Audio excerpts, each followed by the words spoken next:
You wanted the best. You've got the best podcast. The hottest podcast in the world. The Chris Voss Show, the preeminent podcast with guests so smart you may experience serious brain bleed. The CEOs, authors, thought leaders, visionaries, and motivators.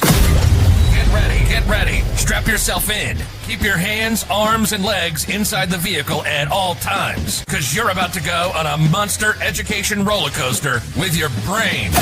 Now, here's your host, Chris Voss. Hi, folks. It's Voss here from thechrisvossshow.com. Welcome to the big show. We certainly appreciate it. As always, the Chris Voss Show is the fan that loves you but doesn't judge you, at least not as harshly as probably the rest of the world does. We love everybody. And we're trying to make the world better, and we're trying to make people better. So what better mission can we have? And it's free for those of you in the audience. You can take and listen in as much as you want. You can even play them multiple times, and it's free. Go to goodreads.com/Chris Voss, LinkedIn.com/Chris Voss, Chris Voss 1, the TikTok, and Chris Voss, Facebook.com. Today we have an amazing young lady on the show. We're going to be talking about her new book, and it is entitled Allow Me to Live My Grief and Heal from the Inside Out. Mrs. Ligia Houben is on the show with us today, and we'll be talking about her book, her insights, her experience, her life's journey, and how you can learn from it. She's a leading grief and loss expert, educator, and author of 4 books on grief. With over 2 decades of experience, she has guided thousands in navigating loss through her transformative approach. The 11 Principles of Transformation, first introduced in her book, Transform Your Loss, Your Guide to Strength and Hope, has been widely recognized for its impact in the field of grief support. This methodology was presented to mental health professionals in the seminar Transforming Grief and Loss in over 100 cities nationwide. Her work bridges cultural and emotional understanding, notably reflected in her book, Counseling Hispanics Through Loss, Grief, and Bereavement. She's been featured on CNN, Espanol, Univision, CBS, NPR. Her latest book is Heal from the Outside, is a heartfelt tribute to her centenarian mother. Wow, 100 years, gotta love it. She seeks to validate and accompany grievers through this deeply personal book and offers powerful strategies and tools to support the healing journey. Welcome to the show. How are you? Thank you so much, Chris. I am so honored to be in your show. Thank you for this opportunity. And we're honored to have you. Give us your .coms. How can people find you on the interwebs? Yes, well, it's my name and last name. I'm going to spell it out. It's LIGIAHOUB as in boy, EN.com. There you go. So give us a 30,000 overview. What's inside this new book? The new book, as you mentioned, is a tribute to my beloved centenarian mother. It's Allow Me to Live My Grief and Heal from the Inside Out. The reason that I call the book Allow Me to Live My Grief is because, Chris, we live in a society that sometimes doesn't allow us to grieve. People want to take us away from the pain, and they do it with their best intention. You know, they tell us to be strong, to move on, all those comments that people make. The thing is that they don't really help us, because then if we do not grieve really, from the inside out, then we may stay stuck.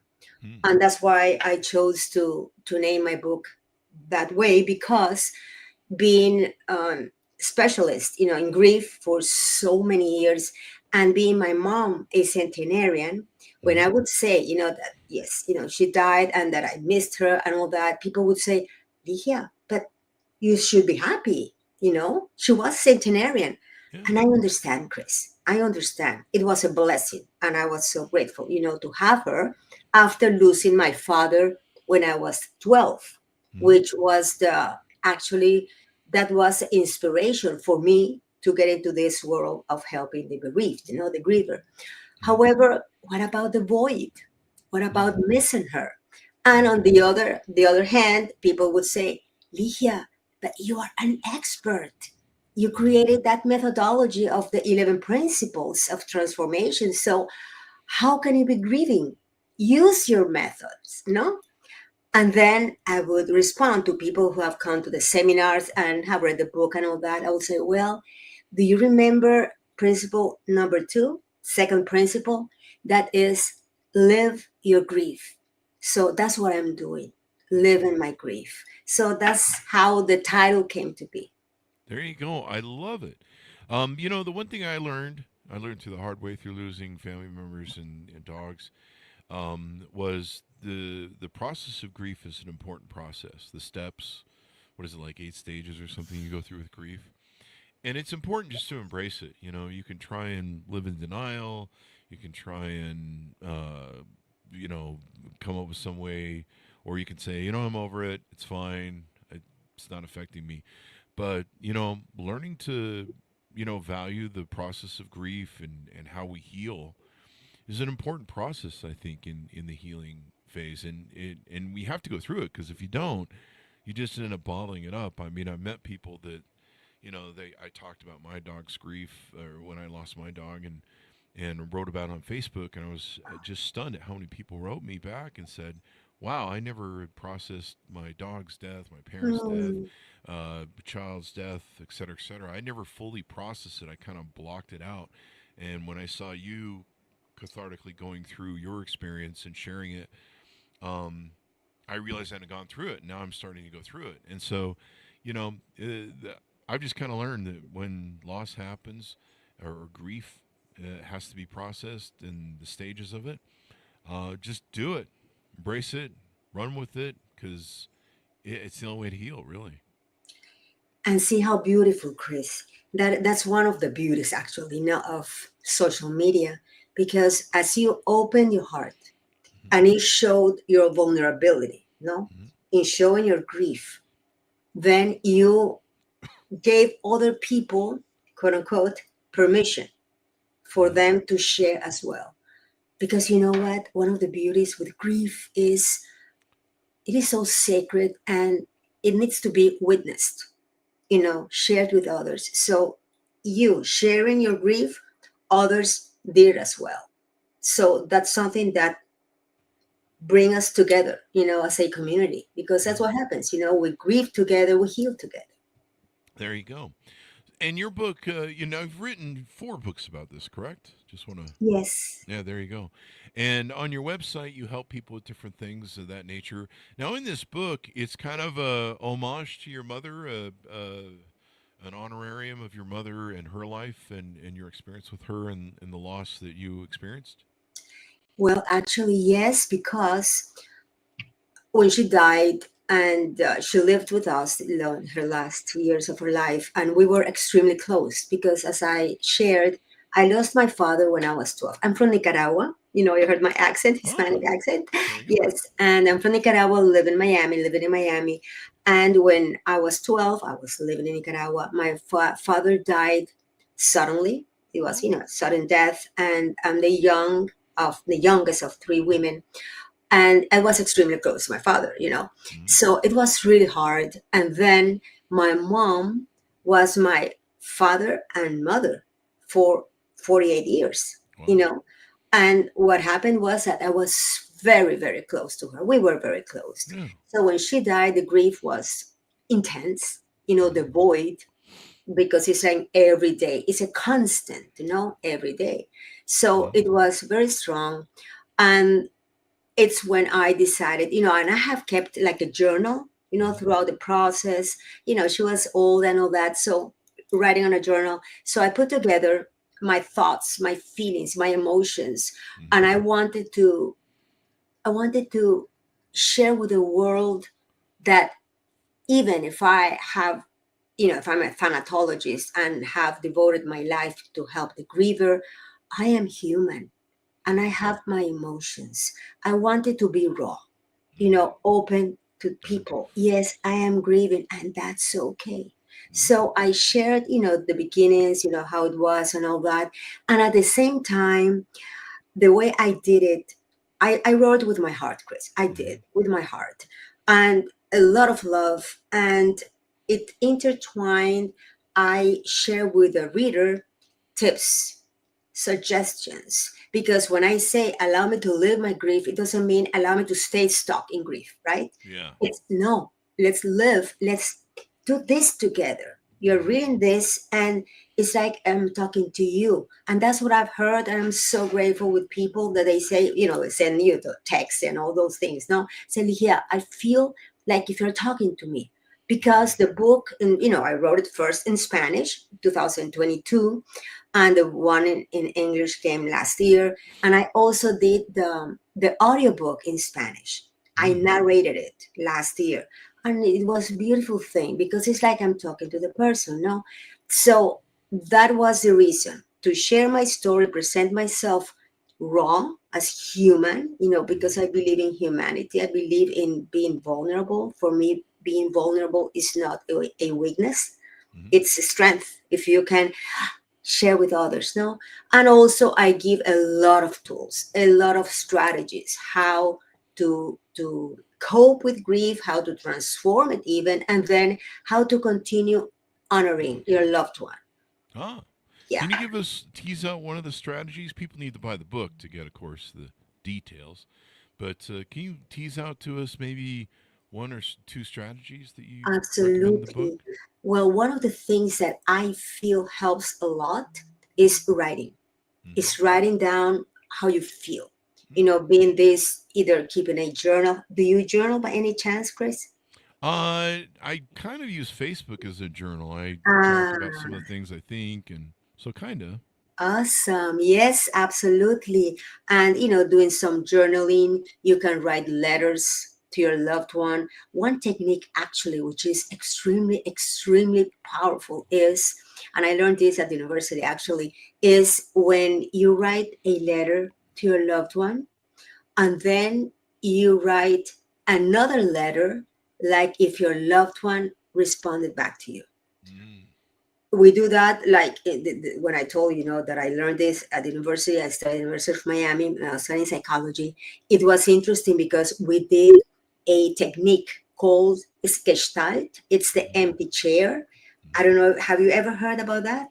No, tell us about that. Super interesting because there are two chairs, so, and it's interesting that the professor said, okay, who wants, volunteers? I'm going to show this. And I volunteered. No, okay. I went there. I didn't know what I was going to do because what he did was, okay, you sit in on one chair, and then to the empty chair, imagine that, there's someone that you have an unfinished business, maybe, lost loved one, someone that you want to say something. And of course, I thought about my father because my father died here in Miami and I was living in Nicaragua. It was a sudden death, as I said. So that was so powerful. It was extremely strong. But then when you do that, then you change the seat and you go to the other seat, like if you are your loved one or the person, that you were talking to before, like if that person responds to you. Wow. So very, very powerful. And I always suggest, like, if people are going to do that, always, with a professional, a therapist, a coach, because people can get very emotional, but it is a very powerful technique. So it's very similar the one with letters, no, writing and responding. Now you can also, I work a lot with our thoughts, to pay attention to our thoughts, because the griever, it's very common that we go to all the what ifs. What if, this, and what if that, and we go to all the things we didn't do, and then that feeling of guilt arises. And to pay attention to our thoughts, because based on how we think, we feel, and based on how we feel, we act. So as we change our thoughts, we can change how we feel. So I suggest, I give a lot of, prompts in the book, but I say a lot this. We can move from a place of suffering to a place of honoring with love. So it's a shift in the mindset, it's a shift. And at the beginning, it can be challenging, of course. However, we can practice it, and we can even become a master, in doing that. There you go. It's I've shared over the years my stories of loss. I've lost a couple dogs since my first one. But Uh-huh. yeah, I remember writing I was a bit half bottle in vodka and was pouring out my feelings over the loss of my dog that had just kind of happened just instantly within 30 minutes and she was gone. And Mm, so writing this big thing, I remember thinking, I've talked about this before on the show. I remember thinking, God, this is really selfish. Me, and complaining about my troubles. I'm sure the world's got something bigger on its mind. But I just kind of poured my stream of thought into it and my feelings and what it was like. And I wanted to capture the moment at the time. Like I say, I use Facebook for my journal.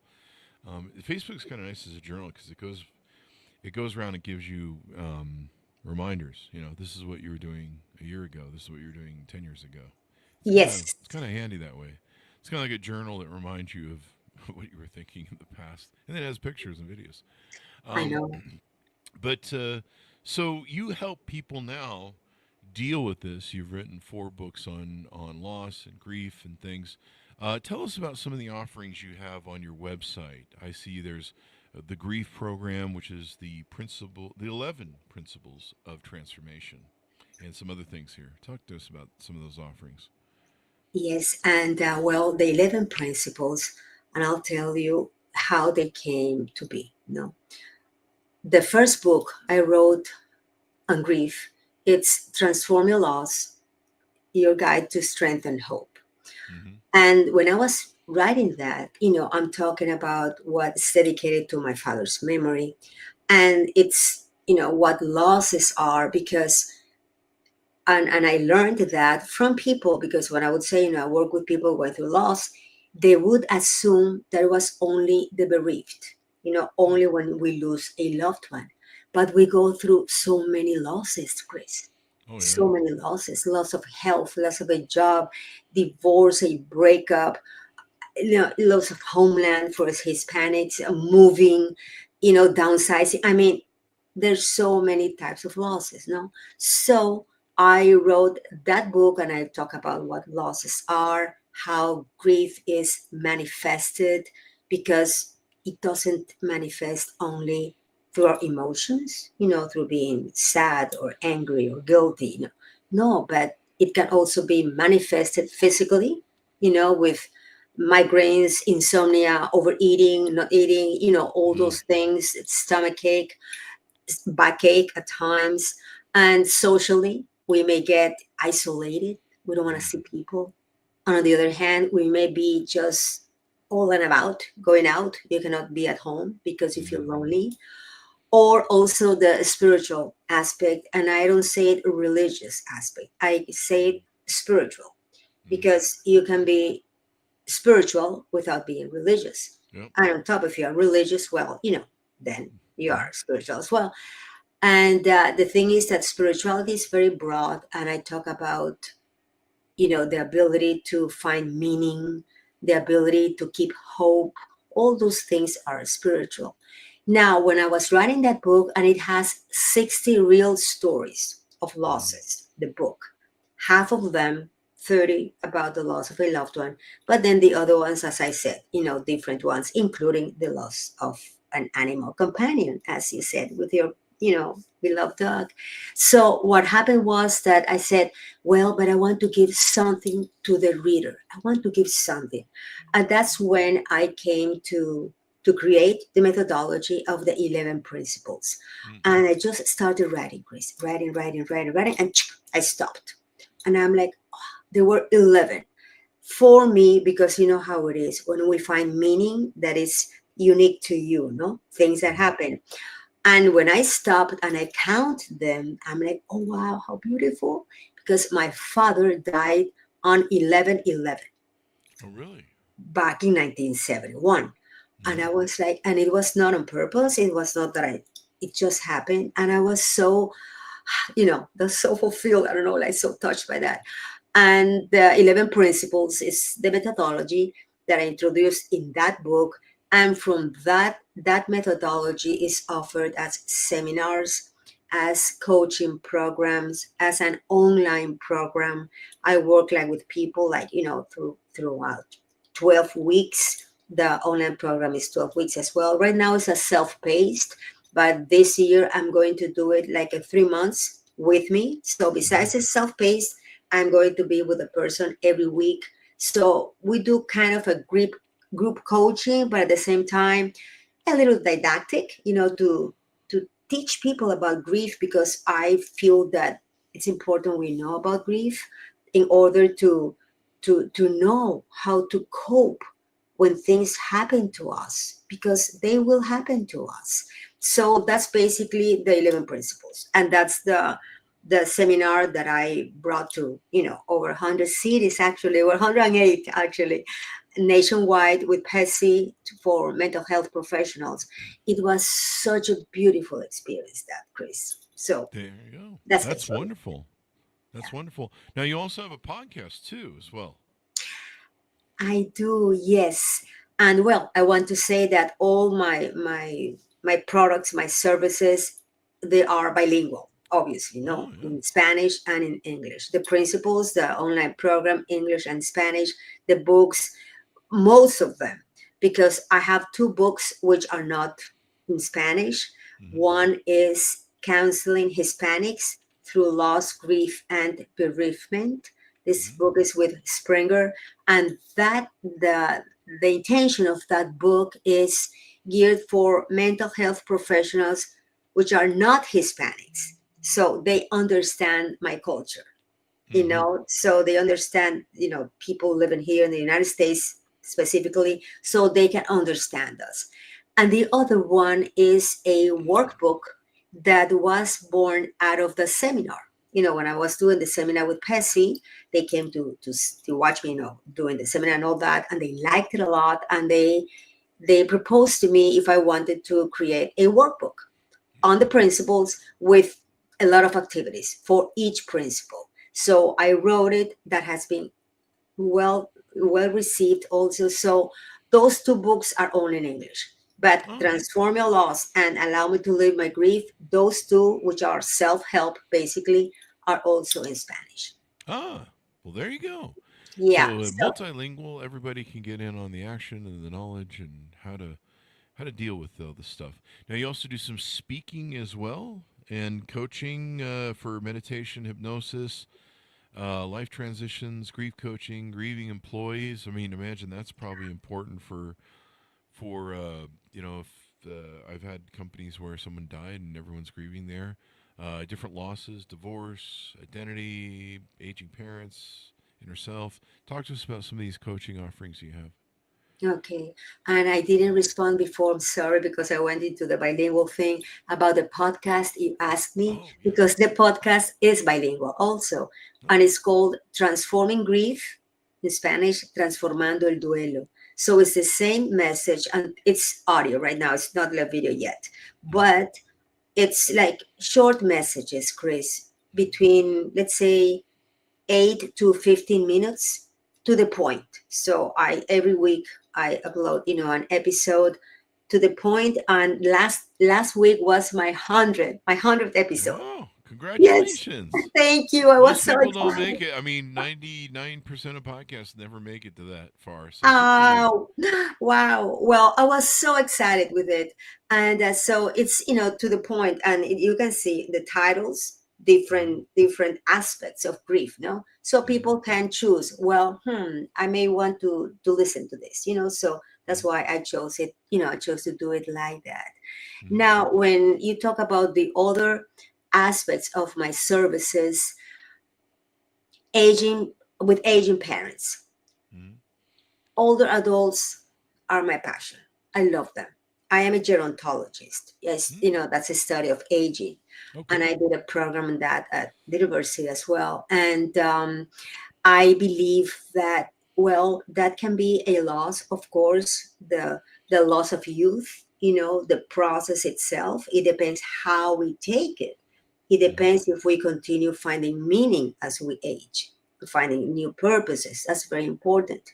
And when we talk about taking care of our aging parents, that that is a transition, Chris. Hmm. That is, as you may know, I don't know your story, but as you Yeah. may know, and it is a transition. Hmm. And so I love to guide adult children in that transition, having had the experience, of course, not only professionally that I studied that and I worked with older adults in, adult daycare centers and all that. No, I took care of my mom. So I bring a lot of my personal story in my work to my work, and so I believe that's extremely important. To talk about that transition, including moving them, from their home that maybe they lived for 50 years. Now they need to move them either to a small apartment, smaller, or to an ALF, sometimes a nursing home. How that transition is for the children, how it's for the older adults. It depends how we take it, how we handle it. It can make a huge difference.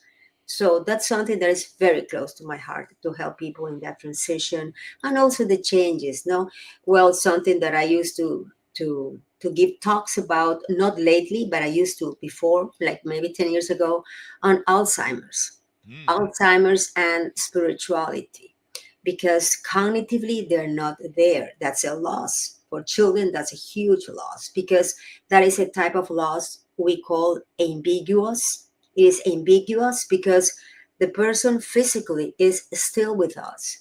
However, cognitively they're not there. So that can be a very strong loss. So all these things, I do it with my heart. Yeah. There you go. And you help other people and get it done. So anything more we need to cover before we go out? Did we get everything covered? Well, yes, and you mentioned that I do meditation, I do hypnosis, I am a hypnotherapist, and I teach meditation. I believe that those are techniques, practices that can help us a lot. Meditation help us, to be mindful, to connect, to slow down, to slow down, to get centered. I believe it helps us a lot. And when we talk about mindfulness, actually, there's a beautiful book, and I know the author, he's awesome. The book is called Grieving Mindfully. So we go mindfully to our grieving process. We don't rush it. We stay present. When we do meditation, I do it on different topics, from being grateful to forgiveness to healing, all those things. And hypnosis, it's a beautiful, beautiful tool, technique to help people heal, to help people achieve things they want to achieve. Because it's not that you make them forget. Sometimes people say, no, Ligia, please allow me to help me to forget this. I cannot delete. I wish I did. I cannot. We can reframe it. We can see it under a different light. Yeah. There you go. So as we go out, give people a pitch to have them pick up your book, onboard, how to reach out to you, find out more, handshake with you and your website over email or phone calls, and .coms, where you want people to find you on the interwebs. Okay, thank you, Chris. Well, to all of you, thank you for being here. It's wonderful to share with you this topic that is so close to my heart. If you are going through the loss of a loved one, I send you a hug with all my love. And remember that your loved one continues living in your heart, because love is eternal. And I share my message in different platforms. I am on Instagram, Ligia_Houben. On Facebook, I have a page.